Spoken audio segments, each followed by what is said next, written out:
Olá, tudo bem? Estamos começando mais um culto de oração, como acontece toda quarta-feira na Igreja Batista Parque Industrial. Vamos fazer então uma reflexão em cima de alguns textos hoje e depois nós teremos o nosso período de oração. Escuta, você já passou pela situação em que parece que Deus não está falando contigo? Você fala com Ele em oração, busca na Bíblia uma palavra de consolo, fala com outras pessoas sobre estar esperando uma mensagem do Senhor, mas nada, nem mesmo um sussurro, um cochicho, só silêncio. Já aconteceu contigo? Pois é, os dias se passam, aí começa a apertar no peito uma ansiedade, agora sim, parece que a qualquer momento a palavra virá. Mas vai o dia, chega a noite, e aí tudo o que restou foi um desânimo que dá até para sentir na garganta. E agora? O que fazer? Eu preciso tanto receber de Deus uma palavra de ajuda, uma palavra de consolo, que se não vier, isso poderá me levar a algum tipo de decepção, e aí eu acho que eu vou esmorecer na fé. Aí eu começo a orar pedindo para que Deus me atenda, porque esse é um pedido nobre, veja só. Afinal, se Ele falar comigo, eu vou continuar adorando, eu vou continuar glorificando, eu vou continuar anunciando o nome dEle, o nome santo dEle. Oh, mas que coisa horrível, hein? Esse parece ser o tipo de gente que quer caminhar com Deus. Olha, vamos interromper esse pensamento que é nada mais do que manipulador e perguntar o seguinte: quem age assim vai querer mesmo adorar a Deus? Alguém que acha que se Deus não falar com ele, ele vai parar de confiar em Deus. Existe gente assim? Existe. Agora, não me parece que alguém que queira fazer uma troca com Deus, qualquer coisa, uma troca de lealdade e honra com Deus, seja uma pessoa disposta a seguir com sua vida na presença de Deus. Mas, tristemente, esse é o tipo comum de frequentador das igrejas hoje em dia. Tem gente que acha que tem que estar fazendo barganha com Deus. Eu adoro a Deus, eu espero que Deus me atenda, eu quero ouvir uma palavra de Deus, porque senão... E olha, pessoas que defendem esse pensamento, por incrível que pareça, são consideradas e tidas como espirituais. São vistas como crentes de verdade. E gente que age contra esse tipo de pensamento, gente que reprova esse tipo de pensamento, são vistos como menos espirituais. Eu acho que você não é salvo não, hein? Porque aqueles lá merecem respeito de todos. Este é o evangelho dos que enfrentam Deus, em vez de se submeterem a Ele. Mas qualquer pessoa que se comporte deste modo e não queira ouvir a voz da sensatez em relação a como se portar diante do Eterno, no mínimo deve mudar o seu procedimento. Agora, se insistir nesse caminho, pode-se dizer que uma pessoa assim não tem parte com o Senhor. Por que eu digo isso? Por causa da palavra santa, por causa da história da igreja. Tanto a Bíblia quanto a história da igreja não mostra pessoas desse jeito. Esse tipo de enfrentamento de Deus, esse tipo de negócio, esse comércio que se quer fazer com Deus, é uma coisa, tudo bem, não é novo, é antigo, mas hoje em dia tomou ares de santidade positiva. E quem não faz isso é que está errado. Mas quem age assim não é convertido. A questão, meu irmão e minha irmã, não é passar por problemas e não ficar surpreso com a demora na solução, ou até mesmo não ter a sensação de abandono. Não é isso não. Tudo isso todo mundo passa. Todo mundo um dia achou que foi abandonado, todo mundo acha que demora um pouco mesmo a resposta de Deus, a solução para os problemas. O problema não é isso. O problema é tentar Deus, como se Deus precisasse de alguém ou de alguma coisa. Como se alguém pudesse dar algo a Deus em troca de benefícios. O que eu posso fazer por Deus? Nada. Porque Deus não precisa de mim em nada. Ele vem na minha direção porque Deus me ama, porque Deus é gracioso, é só por causa disso. Apesar da pessoa que eu sou. Deus não me deve nada, e eu não posso fazer nada por Deus, até mesmo a minha adoração. Isso não é indispensável para Deus. A minha adoração é fruto de relacionamento, de amizade com Deus, não é porque Deus precisa disso. Mas então, quando eu passar por uma situação de angústia, já que eu sou filho de Deus e lhe devo todo o temor e respeito, então como é que eu devo me dirigir ao Senhor? Bom, a resposta já está nesta pergunta aí. Com temor e respeito. Mas, acima de tudo, com fé e com confiança. Escuta, vamos aproveitar então essa oportunidade e lembrar que nós somos uma geração de pessoas muito frágeis. Grande parte da população vive há tanto tempo nos confortos da vida moderna que já não sabe mais o que é necessidade profunda. Qualquer coisinha, pronto. Já acha que é o fim do mundo. Tá chegando o apocalipse, acabou tudo. É claro que cada um sabe onde dói. Mas cuidado para não começar a achar que Deus sumiu da tua vida por causa de problemas que nós podemos resolver, sabe como? Paciência, com um pouquinho de dedicação a mais, um pouco de esforço a mais da nossa parte, a gente mesmo pode resolver alguns problemas. Mas não, acha que não, Deus sumiu. Isso é fruto da nossa geração de frágeis. Vamos falar então sobre estas coisas agora, nessa nossa meditação. Para isso, nós vamos ver rapidamente 2 textos que falam de situações de desprezo e abandono, mas desprezo e abandono mesmo, coisa real. E como é que essas pessoas se comportaram? 2 passagens. Uma se encontra em Gênesis e a outra está em 1 Reis. Primeiro livro dos Reis.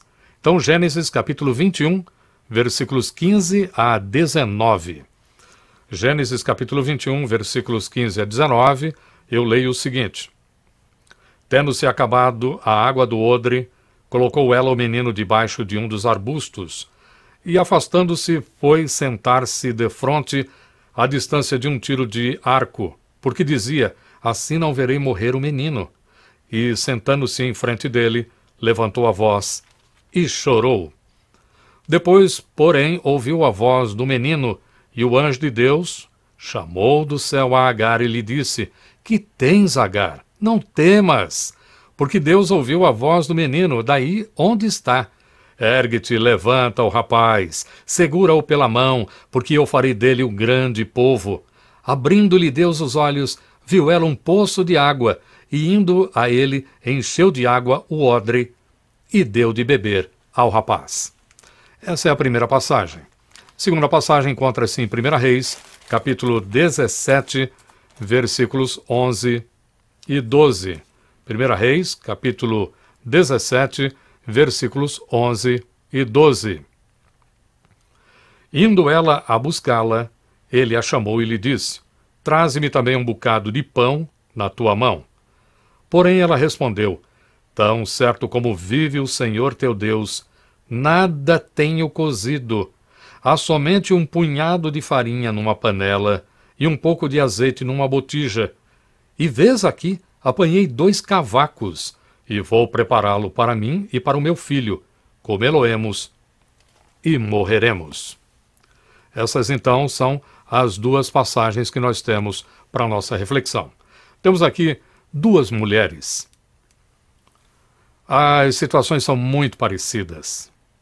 A primeira era uma empregada doméstica que tinha sido mandada embora da casa de sua patroa, e a outra, uma viúva, uma estrangeira, vivia num país estrangeiro e que morava sozinha numa pequena cidade na fronteira com Israel há muitos anos. Eram mulheres muito simples, sem amizades importantes, sem quaisquer recursos. Além disso, elas estavam vivendo em circunstâncias as mais impróprias para a vida que você possa imaginar. Uma estava no meio de um deserto escaldante, sem água e com o filho. A outra estava no meio de uma fome sem precedentes, apenas com o suficiente para a última refeição e com o filho. Por que chegaram nesse ponto? O que aconteceu com elas? O que essas histórias têm a ver com a gente? Vejamos. O primeiro texto fala de uma mulher chamada Agar. Em resumo, falando rapidamente sobre a história de Agar, Agar foi a serva de Sara, que era a mulher de Abraão.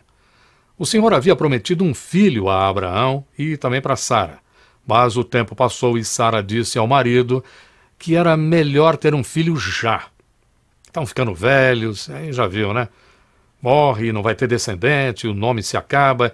Então, por isso, ela entregou ao marido, a sua serva, Agar. Com Agar, Abraão foi pai de Ismael, nome do menino. Anos depois, Sara ficou grávida. E aí, um dia, Sara viu Ismael zombando de Isaque, seu filho. E isso a fez temer que Ismael fosse herdeiro junto com Isaque. Então Sara disse para Abraão mandar a serva embora e o seu filho também daquela casa. Não, tem que sair daqui. E Abraão tentou dissuadi-la, mas não teve jeito. E aí lá se foi Agar e o menino. É por isso que encontramos Agar aqui, no meio daquele deserto, sem uma gota d'água. Marca essa frase aí. Sem uma gota d'água. E o texto diz claramente, está ali no versículo 15, tendo-se acabado a água do odre. Então foi neste momento, neste exato instante, que Agar viu que tinha acabado tudo para ela. Então aquela mãe colocou o seu filho debaixo de arbustos. É o tipo do deserto que não é aquele deserto que a gente vê em filme, que só tem areia, tipo lá no Saara. Não. É um deserto, é quente, tem areia, tem pedra, mas tem alguns arbustos. E eles são pequenos e eles não produzem sombra, uma sombra assim gostosa de uma árvore frondosa. Não, nada disso. Ela deixou seu filho embaixo daqueles pequenos arbustos ali e se afastou dele. Por que ela se afastou? Porque ela não conseguia ver o menino. Ela não conseguia ver o filho morrer. Vai morrer, eu tenho certeza, mas eu não quero ver isso. E foi aí que ela chorou. Neste ponto, meu irmão, minha irmã, o original aqui em hebraico, ele não é muito claro. Por isso, Agar, ela pode tanto estar falando com ela mesma, como geralmente está na nossa tradução, a gente lê a impressão que se tem que ela está falando com ela mesma, ou que ela esteja orando. E tanto é que não se tem muita certeza no original que há traduções com os dois modos. Eu tenho tradução que fala dela orando, ela falando, não me deixa ver o meu filho ou o menino morrer. O texto então pode ser traduzido desse jeito mesmo, não me deixe ver o menino morrer. Por que ela fala isso? Porque havia muito medo em Agar e a situação era de fato terrível. Em nada parecida com algumas situações que nós temos hoje em dia. O que está acontecendo com você? Faltou água aqui em casa. A minha vida é terrível, a vida miserável a minha. Vi faltando água na minha casa. Eu sei que é uma coisa terrível. Faltar água é muito ruim. Mas daí você tem uma vida miserável porque está faltando água. Olhe para Agar. A situação dela era de fato terrível.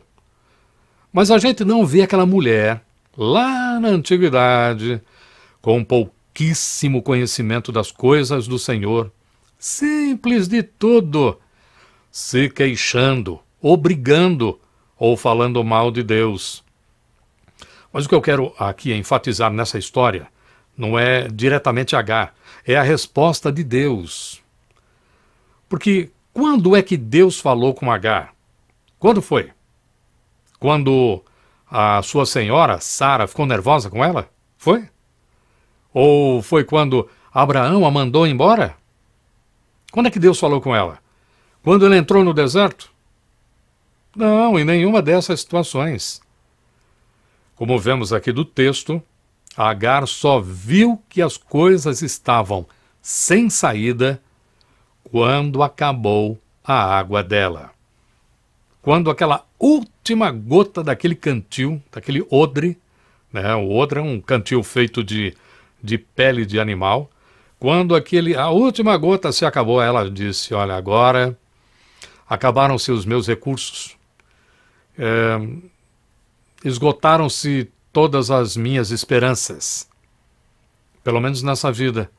E olha, meu irmão, minha irmã, se Agar tinha alguma esperança numa situação daquelas, essa esperança só poderia estar em Deus e em mais nada.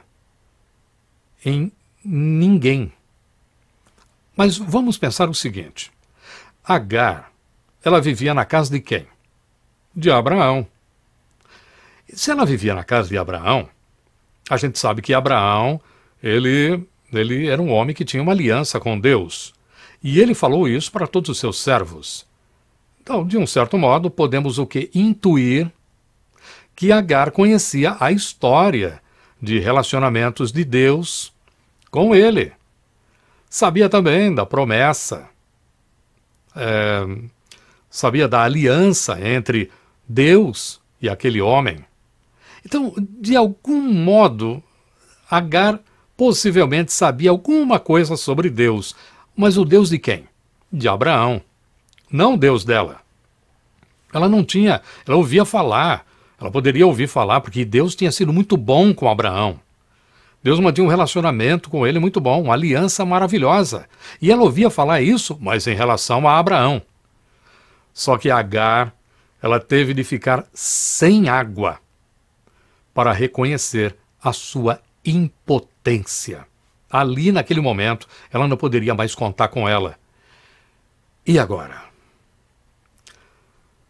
Assim como Abraão não conseguiu impedir Sara da decisão de mandar aquela mulher e seu filho embora da sua casa, porque Abraão tentou, mas não conseguiu. Agar também não consegue impedir a morte de se aproximar dela e do rapaz. Então ela baixou o corpo do filho em uma sombra fraca e se afastou. É triste, não é mesmo? Eu sei, é triste, eu leio isso aqui, eu fico muito emocionado. É triste, mas ao mesmo tempo, foi bom para Agar, porque é nesse ponto que Deus responde para ela. E ele responde com tudo o que aqueles dois precisavam. A primeira coisa que eles precisavam, sabe do que era? Era de consolo. Estavam arrebentados, não tinham esperança, consolo. Era disso. A voz do céu diz assim, não temas. Esse não temas não significa que ela não deveria ficar com medo porque estava ouvindo aquela voz, uma voz do céu, e ficou com medo. Não, nada disso. Significa que ela não deveria ter medo simplesmente porque ela achou que estava abandonada. Não. Em outras palavras, essa resposta aqui do céu poderia ser assim. Agar, você não está sozinha. Quando você e o menino saíram da casa de Abraão, eu já estava ali contigo. Você nunca esteve sozinha, quanto mais abandonada. Aí depois a voz disse que Deus faria do rapaz uma grande nação. E não só isso, ainda abriu os olhos dela e Agar viu um poço do seu lado. Parou para pensar, num deserto, um poço, e o poço estava ali. Estava ali do lado dela. Mas sem esperança, sem Deus. É isso que a palavra está nos dizendo, sem Deus, as pessoas são cegas, até mesmo para os recursos naturais. E aí Deus lhe deu a visão correta da vida. Esse negócio de, eu vou morrer, isso não é a visão correta. Você vai morrer sim, mas no dia que Deus quiser, não quando você quiser. Então Deus abre os olhos dela e fala, não, você vai ter vida. E deu água para ela, deu poço. Enfim, o que Deus deu para Agar por meio do seu filho? Bom, Deus deu um futuro, Deus deu água e um relacionamento real com ele. Olha só que coisa, hein? Deu um futuro, vai ser uma grande nação a partir do teu filho. Deu água para ela, aquele poço ali naquele lugar. Sabe, meu irmão, aquilo funcionou como uma empresa, pensa numa empresa grande. Sim, as pessoas iriam lá e pagariam por aquela água. E ela estava ali, ela era dona daquele poço com o filho dela. Então eles tinham um futuro, porque ia ter uma descendência, o nome deles não estariam ali somente enquanto estavam vivos, mas depois de morrerem, seus nomes continuariam por causa da sua descendência, então teriam um futuro, teriam água e, acima de tudo, um relacionamento com Deus. Olha que coisa maravilhosa. Mas aquela mulher, eu acredito, ela não poderia querer algo diferente nesse mundo. Se alguém oferecesse para ela qualquer coisa que fosse diferente disso que Deus deu, ela não iria aceitar. E é esse tipo de coisa que só Deus pode fazer. Quando alguém passa por um momento estranho, difícil, uma provação terrível. Viu? A nossa segunda história, ela começa quando o reino do norte, lá do antigo Israel, era comandado pelo rei Acabe, um rei que não foi bom. E tinha uma mulher, a Jezabel, que não era de Israel e era uma influência na vida dele e servia a outros deuses. Nessa situação, Deus manda imediatamente o profeta Elias. E aí Elias vai, e depois de confrontar pessoalmente o rei, ele diz que por anos não choveria naquelas terras. Ele acabou de falar e já saiu dali. E aí ele foi habitar uma caverna, era próxima de um ribeiro, um riozinho. E veja, corvos são pássaros pretos. Eles vinham diariamente e traziam pão e carne para o nosso profeta Elias todos os dias. Esses corvos aqui a gente não conhece porque no Brasil não há corvos, mas a gente conhece dos filmes, até de desenhos animados. Mas depois de um certo tempo, por causa da seca, o que aconteceu? O ribeiro secou. E quando o ribeiro secou, sem água, os corvos sumiram, porque os corvos iam para lá porque eram atraídos pela água também. E foi aí que o Senhor lhe disse, disse para Elias, para ele sair dali de Israel, sai daqui. Eu quero que você agora vá para uma cidadezinha pequena, que fica na Fenícia, chama-se Sarepta, o nome dessa cidade. Hoje ela fica no Líbano, essa cidade. E lá, nesse lugar, ele seria sustentado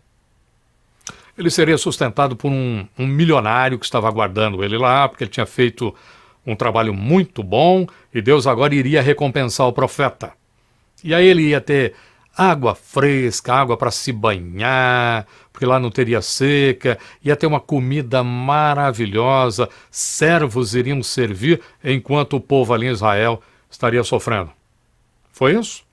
Nada disso. Ele iria para aquela cidadezinha pequena e ele seria sustentado por uma viúva. Parou para pensar nisso? Ser sustentado por uma viúva. Ó, você tem uma ideia daquela situação?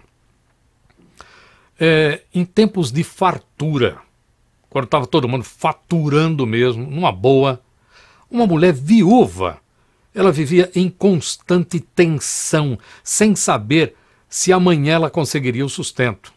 E o sustento, geralmente, mas nem sempre, vinha do pai ou de algum parente. Agora imagina só, numa época de seca. Numa época de seca, o risco de morrer de fome era muito alto. E Deus diz assim, vá lá para casa daquela viúva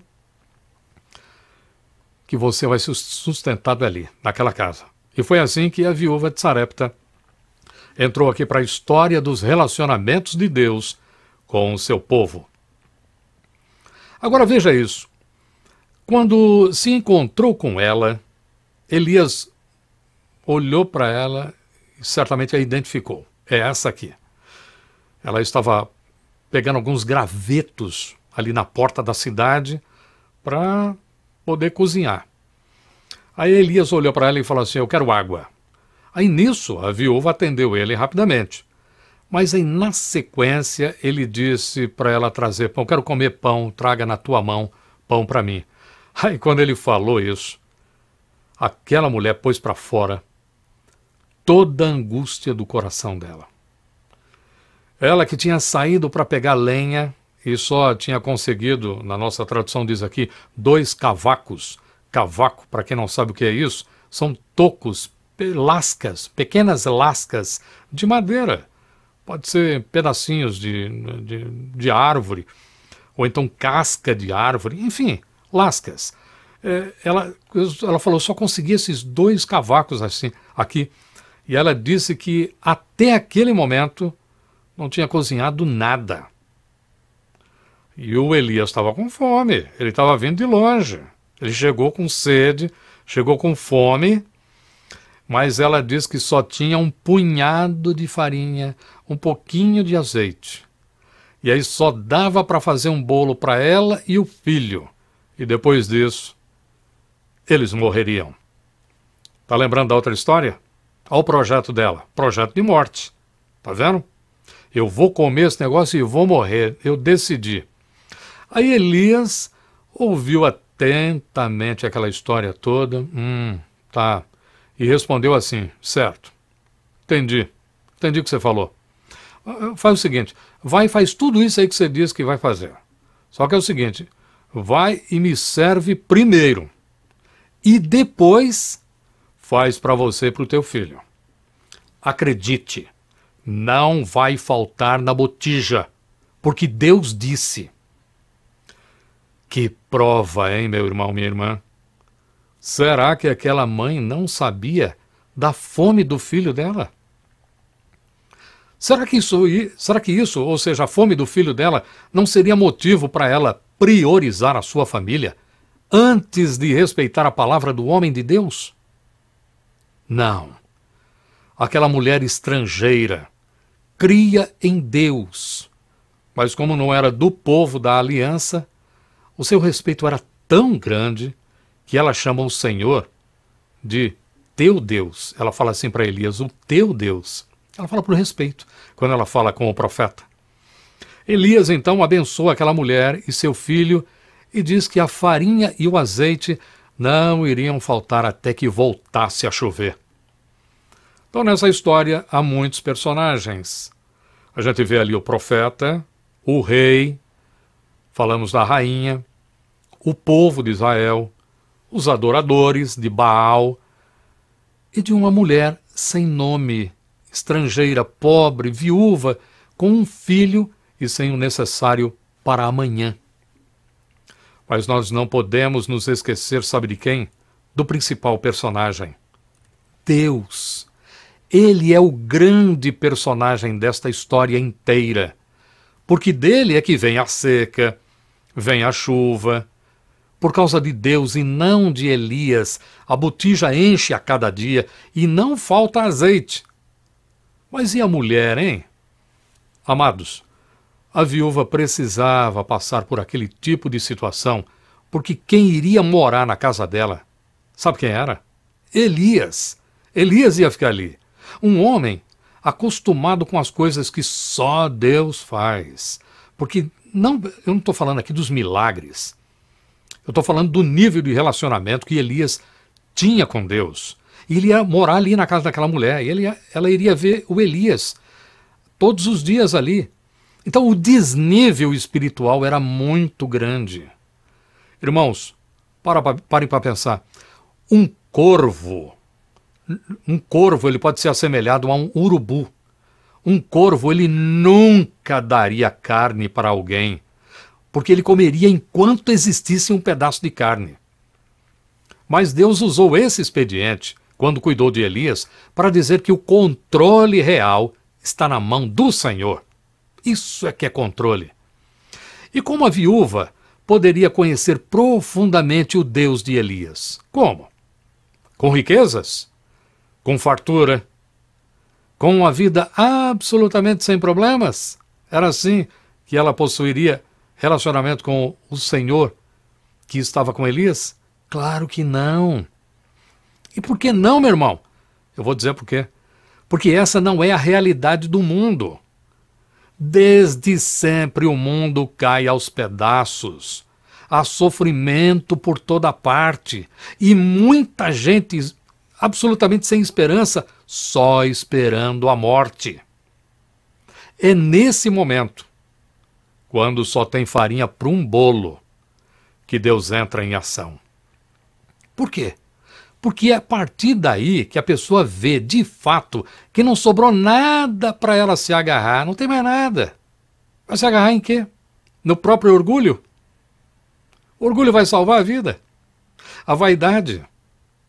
A loucura? O que vai salvar? Não sobrou nada. Você viu que tem o sofrimento, ele tem um caráter que Deus usa para falar com as pessoas?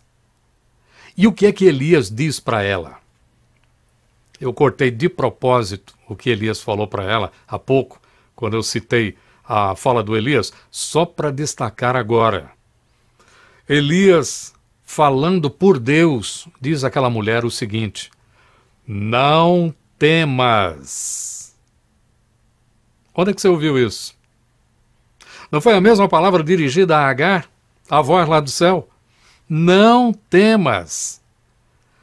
Em outras palavras, a gente poderia falar assim, ou ler o seguinte, em relação àquela viúva de Sarepta. Escuta, você não está sozinha. Não está desamparada. Não olhe para as circunstâncias. A situação mostra que você é uma viúva com um filho, sozinha no mundo e em meio a uma seca sem tamanho. Mas isso não importa. Importa é que eu estou contigo. Em outras palavras, aquela mulher recebeu de Deus tudo o que ela precisava. E mais ainda. E o que é que foi? Ela recebeu futuro, ela estava pensando em morrer, ela recebeu farinha e uma enorme experiência de relacionamento com Deus. Que coisa maravilhosa, hein? Os problemas dela de hoje e de amanhã estavam resolvidos. Amanhã você vai ter o que comer. E depois também. Eu vou atender às tuas necessidades. Eu estou contigo. Ela iria ter relacionamento com o Senhor a cada dia. É o pão de cada dia, lembrando a gente, olha, o Senhor está cuidando de mim. É a mesa sua que está vazia e daqui a pouco está cheia. É aquela botija. É o Senhor cuidando das tuas necessidades. Bom, fiquemos por aqui. Para os nossos propósitos, isso que foi dito é o suficiente. E o que é que nós temos aqui? Duas mulheres muito simples que tinham ouvido sobre Deus, mas não destrataram o Senhor nos momentos de grandes angústias por que passaram. Meu irmão, minha irmã, isso nos humilha. Temos agido do mesmo modo? Nós temos também ainda aqui o testemunho bíblico de que Deus, ele é bom. Ele se importa, sim, com as pessoas, não importa quem sejam. E se elas forem bem simples, não tem problema. Se elas forem pessoas bem simples, do tipo que ninguém nem olha, gente que não é famosa, gente que nunca saiu no jornal, nunca saiu na televisão, nunca foi notícia, não está na internet, gente que não tem nem perfil de Facebook, que não tem WhatsApp, não tem nada. Um anônimo, mesmo que seja uma pessoa anônima. E o que é que essa viúva era? Você viu o nome dela aqui? Não. É uma anônima. Anônima. A gente não sabe quem era. Mesmo que seja um anônimo. Mesmo que seja do tipo que ninguém nem olha. Esse tipo, Deus cuida do mesmo jeito. Porque Deus é bom. Uma outra coisa, e talvez mais importante, se aquelas pessoas E algumas a gente nem tem certeza de que tinham uma aliança com Deus. A gente não sabe disso. Pode ser que sim. A Agar podia ter sido ou não, mas não temos certeza. Mesmo assim, Deus, o Senhor cuidou daquele jeito. Se Deus cuidou daquelas pessoas que a gente não tem certeza se tinham aliança com Ele, pare para pensar. O que nós podemos dizer sobre o que Deus fará pelos que não só têm aliança com Ele, mas são chamados de filhos amados, porque estão ligados ao Pai eterno pelo maravilhoso sangue do Filho eterno? Diz para mim, o que Deus não fará por esses? A palavra de Deus para os que estão passando em dificuldades é: não temas. Deus nunca irá nos abandonar. Nós nunca ficaremos com um cantil sem água ou a botija sem farinha. Ou seja, nós não seremos milionários, mas o Senhor promete que não faltará aquilo de que necessitamos. Sempre haverá consolo da parte do Senhor aos que estão com Ele e aos que são dele. Você crê nisso? Então, faça o seguinte: coloque-se à disposição de Deus. Como, meu irmão? Ou para confiar no Senhor, não importa a tua situação, confie. Ou então para ser uma voz de Deus, dizendo aos que sofrem: não temas, porque Deus não saiu deste mundo. Ele está aqui. E Ele quer salvar. Porque Ele é Deus. Ele é o Senhor. Que Deus nos abençoe e até nosso próximo encontro.